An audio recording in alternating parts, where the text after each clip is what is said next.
배꼽 인사. 안녕하세요. 안녕하세요. 위클리브의 문희정입니다. 이학범입니다. 자, 오늘은요 조류 인플루엔자 예방적 살처분과 관련된 얘기를 좀 해볼 텐데요. 10월이 돼서 가축 전염병 특별 방역 대책 기간 운영이 시작됐습니다. 네. 내년 2월까지죠. 네. 그런데 최근 몇 년간 우리나라에서 거의 매년 겨울마다 고병원성 조류 인플루엔자가 발생을 해서 큰 피해를 입히고 있습니다. 농장에 이 AI가 발생을 하면은 농장도 살처분을 하고 그 주변 가금 농장도 살처분을 하잖아요. 그렇죠. 일명 예방적 살처분이라고 하죠. 그런데 올 겨울부터 이 예방적 살처분 기준이 크게 달라진다고 합니다. 그렇습니다. 방역대를 좀 먼저 알아야 되는데요. 고병원성 AI가 어떤 농장에 발생을 하면은 그 발생 농장을 기준으로 주변 반경 500m를 관리지역, 3km까지를 보호지역, 10km까지를 방역지역으로 설정을 합니다. 네. 그래서 이 발생 농장과 함께 이 방역대 안에 있는 가금 농장의 개체들도 함께 살처분하는 것을 우리가 예방적 살처분이라고 합니다. 예전에는 주변 반경 3km까지, 즉 보호지역까지 전부 예방적 살처분을 했던 것으로 그렇죠. 알고 있는데 네. 이 예방적 살처분 정책도 계속 바뀌어왔네요. 그렇습니다. 우리나라에서 고병원성 AI가 처음 터진 게 2003년입니다. 그래서 그때부터 지난 겨울까지 11번 크게 발생을 했는데요. 네. 2018년 8월까지는 500m 내에 전 축종을 예방적 살처분을 했고요. 경우에 따라서는 이 주변 반경 10km까지, 방역 지역까지도 예방적 살처분을 확대 적용했습니다. 그리고 2018년 9월부터 2021년 9월까지는 발생 농장 반경 3km 안에를 전 축종을 예방적 살처분하는 걸 원칙으로 하되, 만약에 지자체가 이 농장은 좀 빼주시면 안 될까요? 건의를 하면은 농식품부가 판단에 따라서 500m에서 3km까지로 예방적 살처분 범위를 축소할 수 있는 그런 정책을 폈습니다. 네. 그리고 2021년 10월부터 올해 4월, 지난 겨울까지는요, 500m 내 전축종 예방적 살처분을 원칙으로 하되 주기적으로 위험도를 평가해서 탄력적으로 예방적 살처분 범위를 조정하는 방식으로 운영이 됐었습니다. 네. 예방적 살처분 워낙 뉴스에서 저희가 많이 봐가지고 그래야 되나 보다라고 네. 저희가 생각을 좀 하고 있는 부분인데, 왜 우리 코로나19 때도 좀 보면은 처음에는 하루에 수십 명, 수백 명씩 네. 확진자가 나오다가 나중에는 하루에 수만 명씩 발생을 하곤 했잖아요. 그렇죠. 사람은 개체별로 관리를 하지만 가축은 그렇게 할 수 없기 때문에 어쩔 수 없이 예방적 살처분을 하는 거죠. 맞습니다. 말씀하신 대로 바이러스성 질병이 전파가 굉장히 빨리 되잖아요. 네. 근데 이 고병원성 AI 바이러스도 전파가 굉장히 빨리 됩니다. 바이러스가 동물의 몸에 감염이 되면 이 숙주 안에서 복제가 됩니다. 그리고 이제 퍼져나가는데, 숙주가 죽으면 바이러스도 복제가 더 안 되고 같이 죽거든요. 네. 그래서 질병이 안 퍼져나갑니다. 그래서 이제 예방적 살처분을 하는 거죠. 만약에 어떤 농장에 AI가 발생을 해서 살처분을 하면서 우리가 그 주변 농장에 하나하나 일일이 검사를 하고 검사 결과를 보고 걸렸을 때만 골라서 살처분을 하면은 늦는 거죠. 바이러스는 빨리빨리 퍼져나가고 있는데. 그래서 어쩔 수 없이 예방적 살처분을 먼저 하고 살처분을 하면서 실효 채취를 해서 나중에 실제 이 농장이 예방적 살처분이 됐지만 감염됐었는지 아닌지는 나중에 알게 되는 그런 방식을 취하고 있었습니다. 예방적 살처분이 너무 당연한 것처럼 인식이 되곤 하는데 부작용도 상당하잖아요. 네. 광범위한 예방적 살처분 때문에 계란이 부족해져서 계란값이 폭등해서 해외에서 수입을 한다거나, 그렇죠. 질병에 걸리지도 않은 동물을 죽이는 게 사실 동물 복지적으로 좀 맞느냐, 이런 얘기도 있었고요. 저희가 그걸 보는 것도 좀 가슴이 아픈 일이었어요. 무엇보다 농가가 평소에 엄청 위생관리 철저히 하고 자발적으로 소독 방역 진짜 열심히 했는데, 아니 내 주변 농가에서 조류 인플루엔자가 발생했다는 이유만으로 같이 살처분되는 게 좀 억울하다, 이런 얘기도 있었거든요. 있었습니다. 맞습니다. 그러니까 내가 아무리 열심히 해도 옆 농가가 터지면 어차피 같이 살처분을 되니까 농가에서 자발적으로 방역 의지가 떨어지는 거죠. 이런 나만 열심히 하면 뭐해? 그런 겁니다. 근데 우리가 농가에서 자발적으로 방역을 잘하게 하는 게 사실 중요하잖아요. 그렇죠. 그런 부작용이 계속 나왔었고요. 또 살처분을 하면 그 농가에 살처분 보상금을 지급해야 되잖아요. 사실 세금이 많이 들어갑니다. 근데 네. 만약에 살처분을 우리가 정확하게 최소화할 수 있으면 세금도 아낄 수가 있는 거고요. 그렇죠. 살처분에 동원되는 분들이 받는 트라우마도 줄일 수가 있습니다. 맞아요.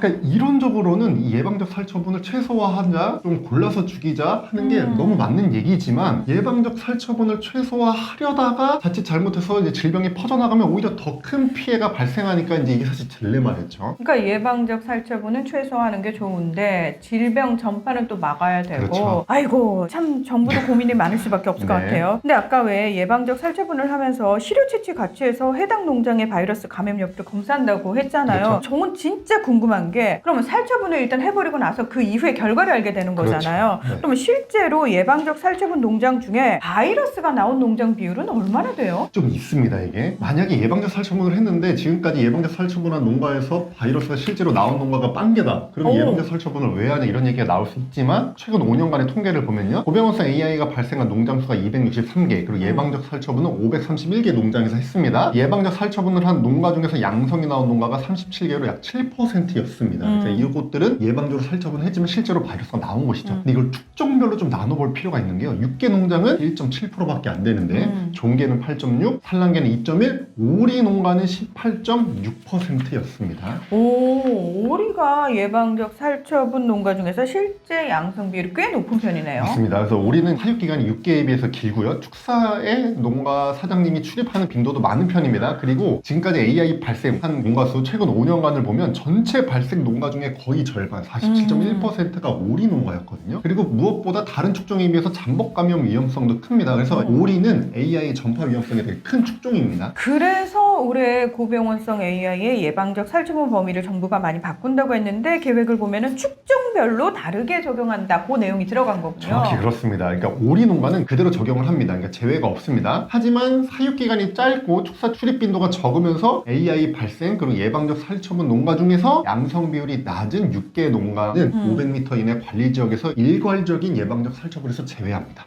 그리고 종개와 산란계는 방역 우수 농가에 한해서 500m 이내에 있다 하더라도 제외한다는 게 정부의 계획입니다. 이런 시도가 의미가 있는 게 뭐냐면 500m 이내 관리 지역의 예방적 살처분 범위를 줄여보려는 첫 번째 시도입니다. 이번 겨울에 이렇게 한번 진행을 해보고 네. 방역이 어떻게 되는지를 본 다음에 예방적 살처분 제외 축종이나 농가를 더 확대할지 말지를 추후에 논의할 예정입니다. 과거에는 사실 콤파스를 이렇게 쫙 돌려가지고 네. 반경 몇백 미터, 몇 킬로미터 정해가지고 그 안에 무조건 네. 일괄적으로 다 살처분을 했다면 그렇죠. 축종으로 구분을 하고 농가별로 구분해서 이제 살처분을 한다는 데 의미가 있는데 네. 최근 자료를 보니까 5년간 재난형 가축전염병 살처분 보상금으로 5,289억 원을 썼는데 그중 3,005억 원이 고병원성 AI 살처분 보상금이었습니다. 엄청나죠. 네. 만약에 이 예방적 살처분을 줄일 수 있으면 진짜 동물 복지에도 좀 기여를 하고 농가의 자발적인 방역도 굉장히 도움이 많이 될 것 같고 또 세금도 아낄 수 있겠구나 이런 생각이 들어요. 맞습니다. 예방적 살처분의 범위를 줄여나가는 첫 번째 시도를 이렇게 할 수 있는 이유가 우리나라의 수의 역학 기술이 많이 발전을 했고요. 방역 정책이 또 많이 발전했다는데 그 이유가 있습니다. 과거에는 농가 주변 상황을 미리 파악하고 사전에 농가의 방역 수준을 평가하는 데 한계가 있었습니다.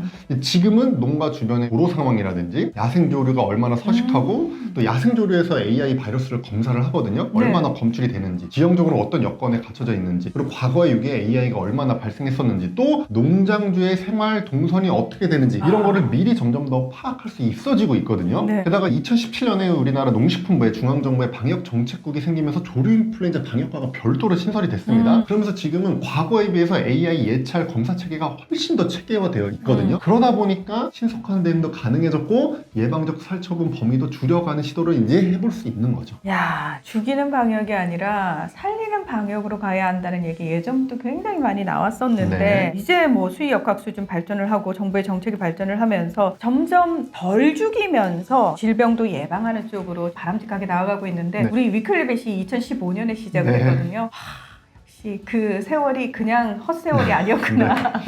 그래도 좋아지는 것들이 눈에 보이니까 굉장히 좀 뿌듯하고 좋네요. 자, 오늘 위클리벳은 여기서 마무리하겠습니다. 함께해 주셔서 고맙습니다. 감사합니다.